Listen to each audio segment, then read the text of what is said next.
2 years ago, Russia invaded Ukraine in a special military operation. Hedging its bets, Moscow thought it could overcome Ukraine's defenses in around 10 days and bring the entire country to its knees. That didn't happen, obviously. We know how the story is progressing, but we don't yet know how it will end. With NATO providing vital military and financial aid to Ukraine, the operation has turned into a war of attrition, and neither side is capable of penetrating deeper into the other to make a substantial claim. So why doesn't Putin just call it quits and forget about Ukraine? The problem is that invading Ukraine isn't exactly about invading Ukraine itself. The issue stems far deeper and can be traced all the way back to the late 1990s. Essentially, the invasion of Ukraine is a part of a systemic issue and a larger goal that Russia has been pushing for a few decades now. The best way to explain what happened is to wind the clock back a bit. During the Cold War, the Western world, that being the US-affiliated part of Europe and North America, believed that Russia was one of the world's greatest geopolitical and military threats. To that end, NATO countries tried to create a baseline for effective and peaceful negotiations and relationships with the countries in the Soviet bloc itself, with the USSR as its head. The USSR saw that NATO was a potential threat to its borders and agreed to maintain friendly relations only if NATO would cease to expand toward the Russian European mainland. The policymakers in charge then did make significant political concessions, and NATO did try to make good on the promise not to present a significant military presence in nations bordering the USSR. That all went out the window with the dissolution of the Soviet Union between 1989 and 1991.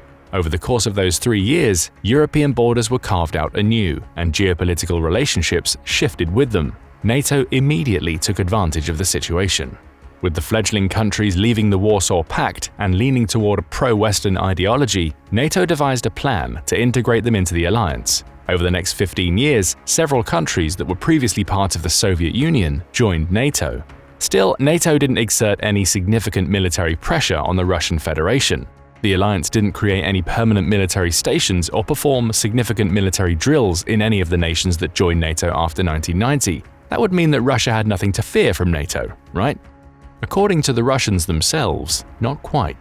You see, Russia, at least the Russian ideology as it exists today, views itself as a natural extension of the former Soviet Union. As the largest Slavic state in the world, Russia claims, at least informally and ideologically, that it should unite, influence, and control all the nations that were once part of the USSR. Over the years, Russia's formal relationships with the Western world have ebbed and flowed, but the principle behind them has largely stayed the same. However, with the US heralding NATO influentially, Russia is notably afraid of the possibility that it will become a lesser nation that panders to US ideology. To that end, Russia has repeatedly stirred up intranational conflicts in countries that have a significant Russian minority or were once part of the USSR. The conflict in Azerbaijan between 1990 and 1994, where it supplied military equipment to both sides in the war and ultimately brokered a ceasefire. The conflict in Transnistria, ongoing since 1992, where the Russian military provided support for Transnistrian forces and were key in ensuring the Transnistrians managed to control the territory they claim, causing the conflict to create geopolitical issues for Moldova ever since. The conflict in Georgia that culminated in the 2008 Russo-Georgian War, where Russia sent military support for Abkhazian and South Ossetian separatists, ultimately winning the war and proclaiming Abkhazia and South Ossetia as independent states. Although the status of the countries is still disputed, Russia still stationed troops inside them, possibly as insurance in a potential renewal of the war. The Ukrainian conflict, which began in 2014 with the Russian invasion and annexation of Crimea, which directly led to the current Russo-Ukrainian war that's been ongoing for more than 2 years. The invasion in Kazakhstan in 2022 to quell anti-government protests. Kazakhstan is one of the few former Soviet republics with significant political ties to Russia, and the intervention of Russian forces could be construed as a sign that Russia maintains a strong interest in keeping the country close. Furthermore, Russia has, on occasion, provided key military support to countries that directly oppose the US regime or are allied with such a nation. Take the intervention in Syria as an example. The Russian military indiscriminately bombed the Syrian territory in a so-called war against terrorism. The airstrikes primarily hit the forces that were opposed to the current Syrian regime. Ultimately, the intervention allowed Bashar al-Assad to remain in power, prolonging the Syrian civil war and the ensuing refugee crisis. Ultimately, NATO condemned Russia's actions, and the relationship between the two political and ideological forces suffered even more than before. This all came to a head in late 2021, when Russia provided drafts to ensure the security of the Russian Federation and NATO to the US. However, the drafts were heavily tilted toward Russia gaining a free hand to exert its influence, while NATO would need to back off. Particularly, there were three major issues in the draft that NATO would have to consider. First, NATO would have to scale back its military presence to that of 1997, before all former Soviet countries have joined the alliance. While NATO indeed posted virtually no troops in these countries before 2014, the annexation of Crimea marked a turning point in NATO's approach to Russia. While the military presence is still not threatening, or at least it shouldn't be to any country without a mission to invade others, NATO had posted rotating multinational troops in the Baltic states and Poland. Furthermore, the Russian draft makes no mention of Russian military presence in the area, particularly Kaliningrad. The Russian exclave has come under scrutiny several times over the past few years. However, it's long been used as a Russian military outpost. As the only Russian port on the Baltic Sea, the exclave holds pretty much the entirety of the Russian Baltic fleet. Additionally, ever since the global economic depression in 2008, Russia has transformed Kaliningrad from a prospective tourist destination into a large military development and holding complex. This makes the exclave more reliant on Russia for income, but it's also Russia's gateway into Europe. With modern long-range weaponry, Russia could feasibly make precision strikes from Kaliningrad to attack most European NATO members before they get the chance to mount a defense or counteroffensive.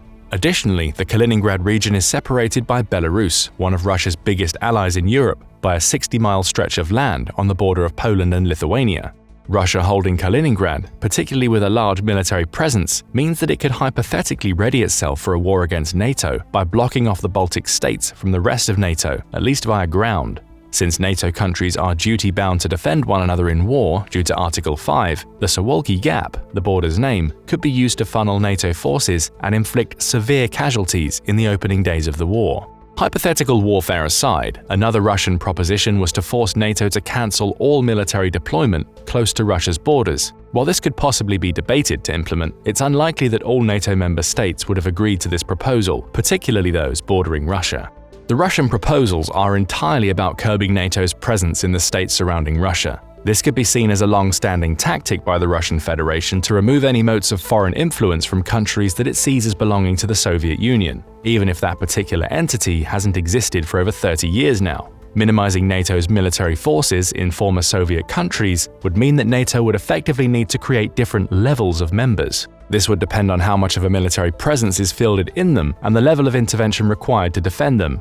Primarily, the ban on military presence would create a demilitarized buffer zone between Russia and Western Europe. However, the countries in the middle, which are still part of NATO, would be largely defenseless in the hypothetical event that Russia invades. By the way, this hypothetical scenario isn't all that unlikely. After the invasion, several European countries have pointed out that Russia has become a direct threat to Europe. The German military has even issued documents on potential war against Russia and vital stages of the conflict that would take place before the actual military altercations.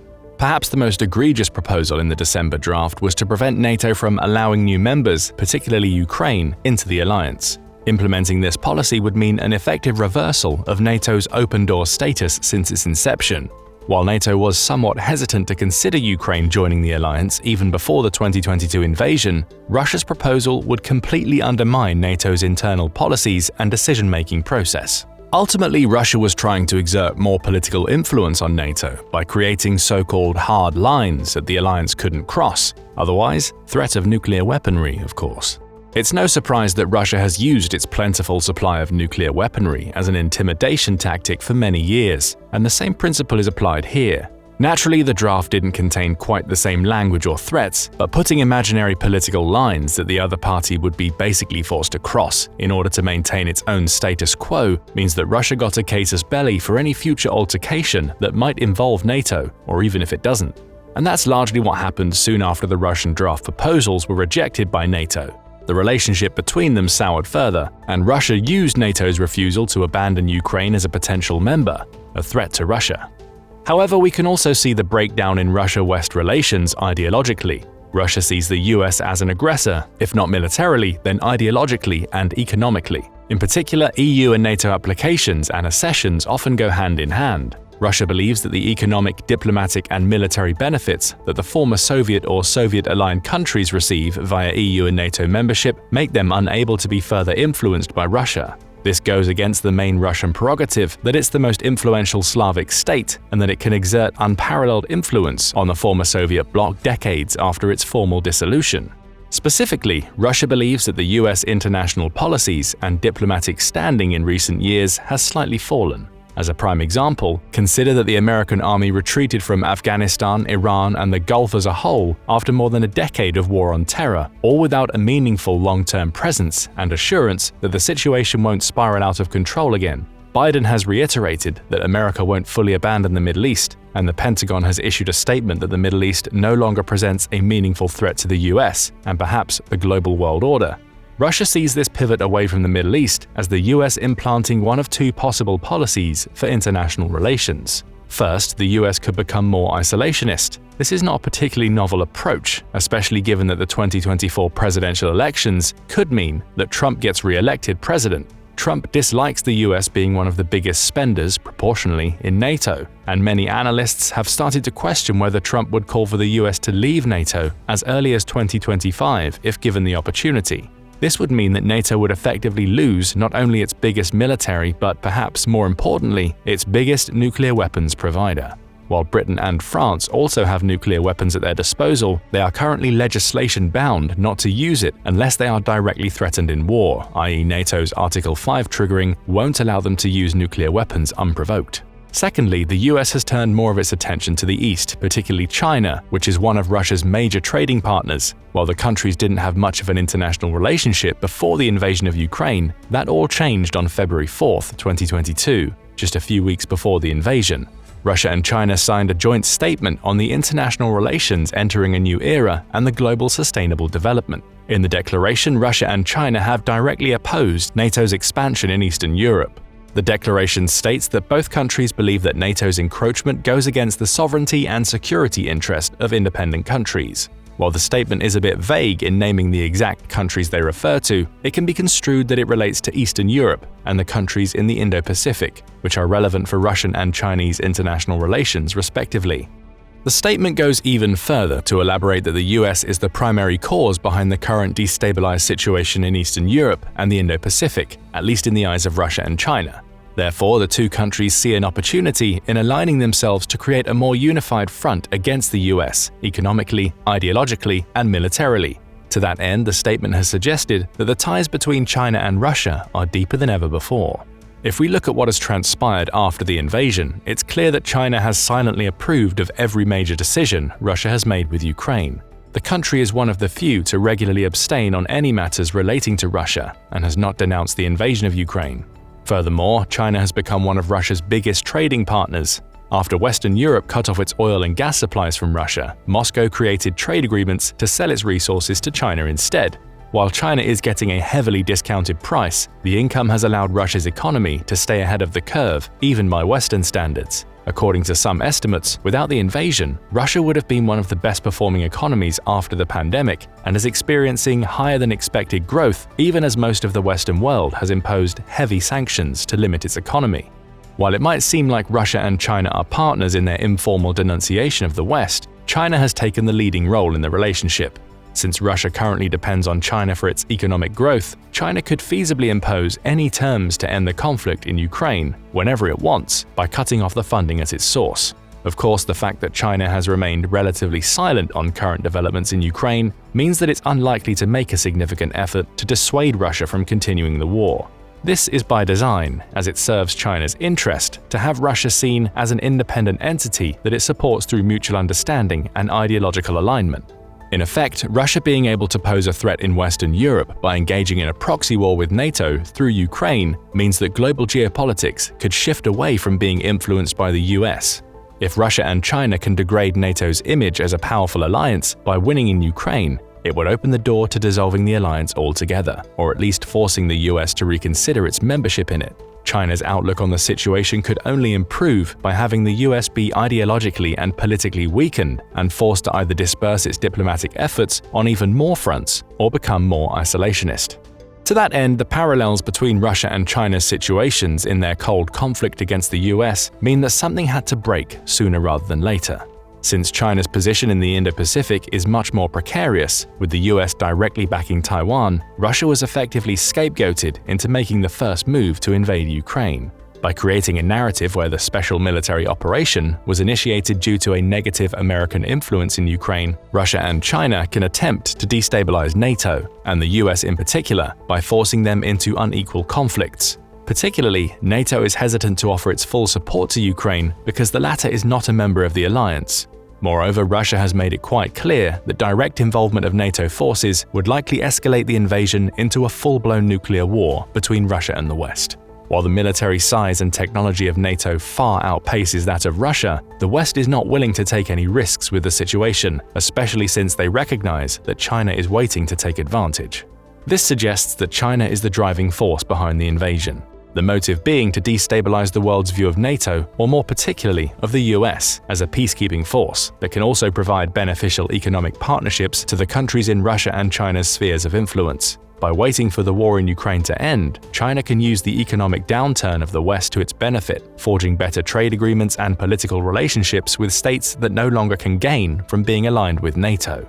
However, while China is the driving factor for Russia to start the invasion, Russia still has motives of its own behind trying to force Ukraine back under Russia's influence. On the surface, the conflict started with NATO considering adding Ukraine as a member, which was presented as a security concern for Russia and one of the hard lines it drew in its draft towards the alliance. But if you dig a little deeper, you might notice that Ukraine is the second largest Slavic country in Europe, with a population slightly ahead of Poland, at least before the invasion. Combine that with a generally good export-based economy, and Ukraine is one of the strongest countries in the former USSR, second only to Russia itself. For that reason, being able to influence or control Ukraine would be one of the largest steps Russia could take to reclaim its imperial and Soviet territories. As such, Ukraine was perhaps one of the most critical targets for Russian diplomacy and economic efforts. Since Ukraine decided to take a pro-Western stance, it was highly likely that other countries might soon follow. If Ukraine meaningfully considered joining NATO, the country would go too far away, ideologically and economically, from Russia. Moscow would lose one of its biggest foreign assets toward maintaining superiority as an extension of the Soviet Union. Therefore, invading Ukraine with a pretext of a security concern was an excuse for Russia to effectively delay Ukraine's accession to any new alliances. With Ukraine embroiled in war, NATO will not even consider its membership, and the country's uncertain future means that it could reverse course back into Russia's orbit if it loses the war, and Russia and China are free to make demands. But the invasion's effects go deeper by trying to dismantle the existing alliances in Europe and allow Russia to enforce, if not its ideology, then influence and economic goals on the former Soviet states. The invasion of Ukraine is likely to be just the first step in Russia's plan to subjugate the former Soviet countries. One of the major problems that it's facing is that many of those countries have shifted away from Russia, both politically and economically, with perhaps the biggest issues being the Baltic states of Estonia, Latvia, Lithuania, and Poland. These four countries are currently part of NATO, which has a combined military and economic force that rivals Russia and is likely more advanced due to US support. Russia's plan with Ukraine is to shift the global mindset away from entering into large alliances and create uncertainty into Europe's economic and political unity. Of course, the initial strategy to take Kyiv by force within 10 days has failed, but Russia has shown no inclinations toward ending the war anytime soon.